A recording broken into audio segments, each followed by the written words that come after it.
Hi, I'm Luke Ayres, and today let's talk about something which can be a question for some people. What's the difference between a flash and a constant light, right? When you want to take photos of products or people or anything really, in the photography world there's two kinds of lights that you can buy, right?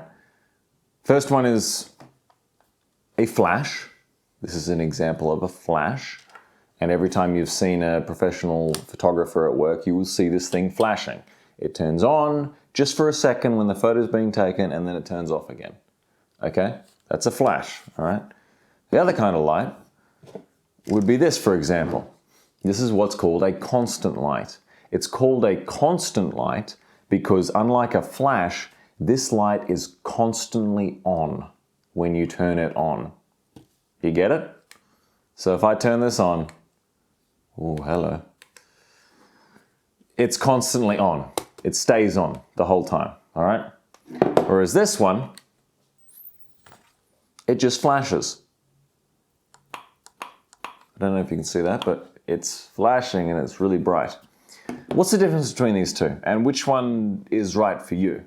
There is no right or wrong answer. It's totally up to preference and what you're shooting and stuff like that. But I'll give you the sort of, the differences between both of them. Okay, listen, if you're just at home and you're just like shooting products or whatever, blah, blah, blah, get a constant light. Get a constant light because it's easy. You turn it on, you light the product or whatever you're shooting, and you can see exactly how it looks. All right? Flash, the annoying thing about a flash is you can't see what the photo looks like until after you've taken it, right? So it's like you've got a camera here.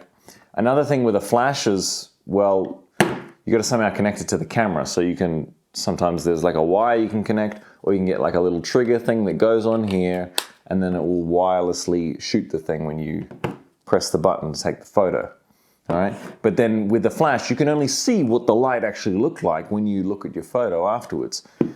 Whereas with a constant light, you can constantly see what your light looks like, that sort of a thing. So this is the best thing to practice with and start with, because even when you're just testing, what angle of my light, or, you see exactly, you get the full preview before you take a photo with a constant light. But then when I guess get more professional, then you start using flashes. Now, why would you use a flash at all if, you can only see it when it actually takes the photo? Well, the better thing about a flash as opposed to this is a flash is, my goodness, I don't know how many times, it's like 5, 10, 20 times more powerful, the light that can come out of this thing, than this thing. All right? Now, if you look at my other video where I talk about, using a basic flash to shoot product photos, you'll notice that you got to put your camera settings on certain settings and blah, blah, blah, blah.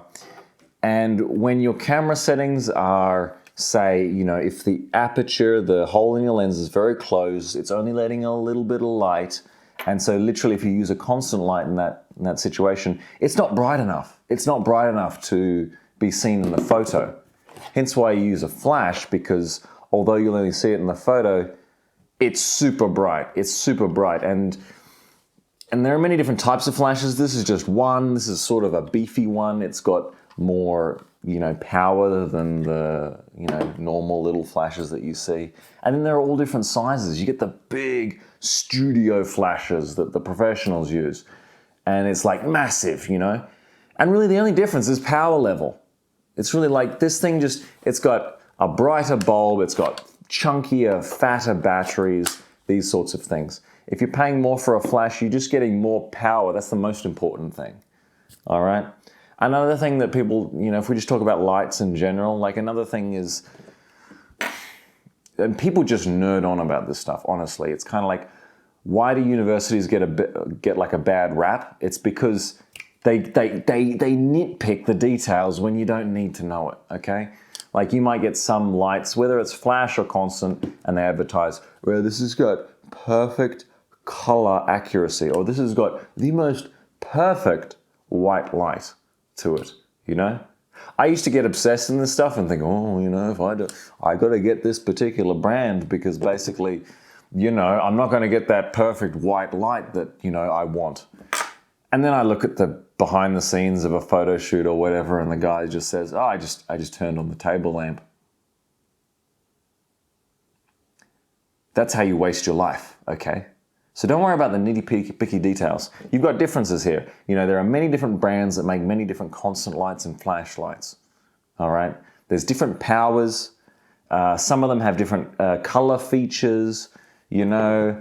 Some of them with a flash, because obviously it outputs so much light. Sometimes it's got to take a second or two to recharge before you can then fire the flash again. And more expensive flashes can recharge, the word's called recycle. It can recycle faster than other ones.